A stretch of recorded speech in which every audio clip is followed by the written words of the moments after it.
This week, in addition to Kia's Sportage fleet, the Sportage Hybrid.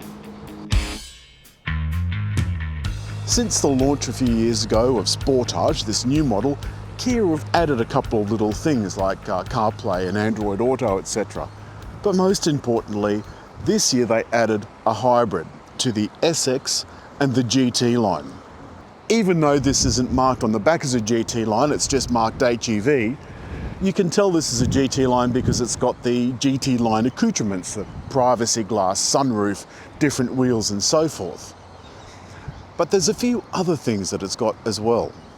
It has fancy things like a automatic tailgate, and if you've got the key in your pocket and stand here for long enough, that'll go up by itself.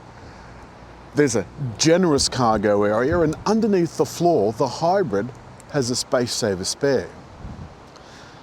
There's even enough room in the back for my fold-up bike.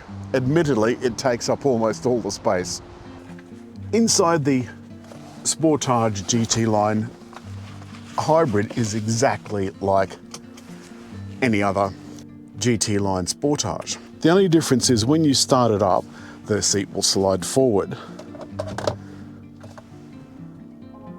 But there was sufficient energy in the battery for the petrol engine not to have started, which I think is pretty cool. So this operates exactly the same way that the Toyotas do, the ones that we're traditionally used to. But let's have a bit of a top up first of what the GT line's got in it. Apart from the sunroof, it's got this lovely curved display, a couple of 12.3-inch LCD screens. This one, of course, is a touch screen. And there's this NAF two-way touch screen down below for navigation and audio and climate. Absolutely hate it, always have. It's really easy to not know which menu you're in. Down below, the centered console. Now this is piano black. Admittedly, it's not completely flat piano black, which is horrible on your eyes in the sun, but it'll still look a bit horrible when it's scratched. There's heating and cooling for the front seats and heating for the steering wheel, and that's that bank of buttons over on the left. On the right, there's the stop-start button, the gear selector knob and park button, the parking cameras, auto hold, downhill control, and the parking sensor button. Steering wheel, that's all standard controls for Kia. The file button simply scrolls through what's up here on the center of the digital screen, and the rest is all down to lane control, steering control, cruise control. It's all smart, and it ties in with, of course, the blind spot monitor. One thing about these new Kias, and it's obviously something Kia has acknowledged because they've now changed it with the updates, but if you press this star button, I've got this programmed to go to the speed limit screen where I can deactivate the traffic sign warning system. It drives me mad because it's always wrong. All of these cars that have a traffic sign recognition system, 90% of the time it's bloody wrong. It's just absolutely horrible.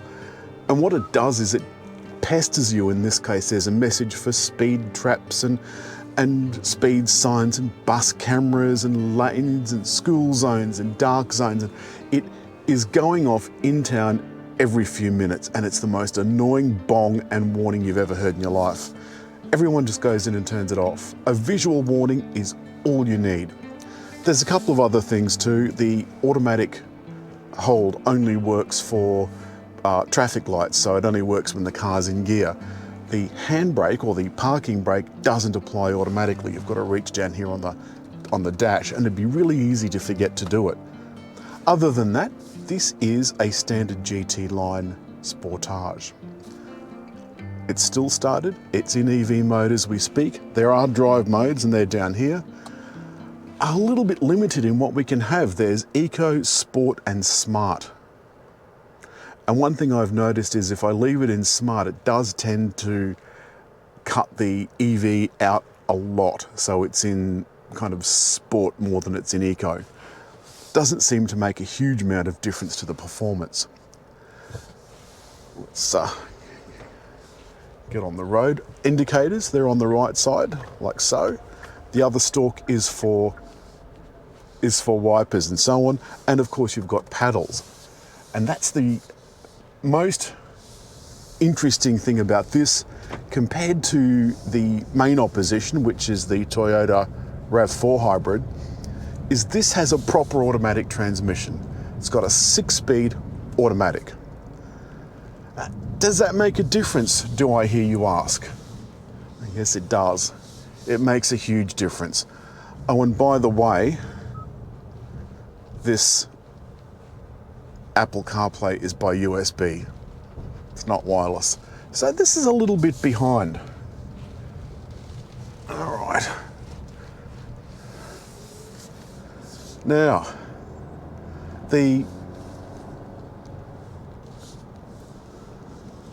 very smooth. The cornering is very nice. Graham Gambold has done a lovely job tuning the suspension, as he does for all Kias, and it's a sporty ride that is compliant without being too hard. I mean, this really is a family wagon, I guess, or perhaps an active person who wants to throw a bit of scuba gear or that sort of thing in the back. And it doesn't cost so much. Lovely and smooth. It doesn't cost so much so that if you really wanted to do something daring, if you wanted to go off-road, you'd do it in this. I'll just slip her into highway mode. Of course, the lights and wipers and all of that sort of stuff are automatic. I've put it into cruise control and it's now set at the speed limit. I won't go the speed limit because the cars in front of me are going slower, so this is going to slow down and keep behind them. And as the Jeep in front pulls up, I slow down too. Now I'll let this do its own thing. It is very slow to react once the obstacle's gone. I'm going over some manhole covers which are very chunky, let's just say. The cabin's nice and quiet, and at the moment I'm in EV mode.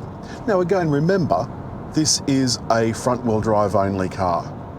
Not quite sure why Kia's not taken the Toyota route and given the rear a small electric motor at least. I'm going to activate the steering. Now the car is steering itself. If I take my hands off though, it really does get annoyed. It starts binging and carrying on like a pork chop. You'll note this has got the side displays and the driver's digital readout. Whichever indicator you put on replaces that dial with a picture down the side of the car. Speaking of RAV4s, this guy can hardly keep in his lane.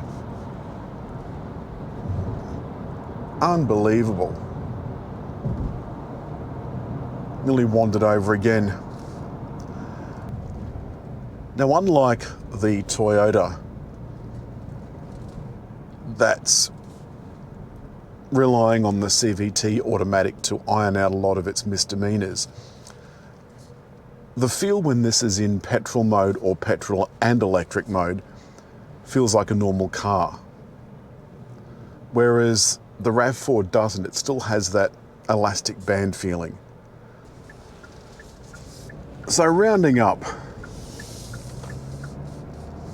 the Sportage hybrid at around 60,000 drive away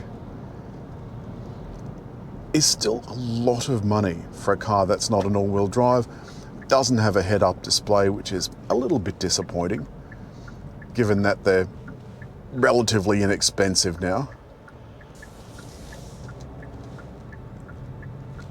But overall, is a nice drive. Is nice, good enough for $60,000. Well, you certainly do get a lot of gear. Mind you, all of this you have to have if you want 5-star and cap safety ratings. The Sportage feels comfortable, certainly would be nice on a long trip, and unlike hybrids of old, those early Priuses were absolutely awful on the open road. This has got everything. Automatic climate control, the full works and jerks. Think of anything bad to say beyond the lack of all-wheel drive. If that's my only problem, most people aren't even going to notice that the all-wheel drive is missing.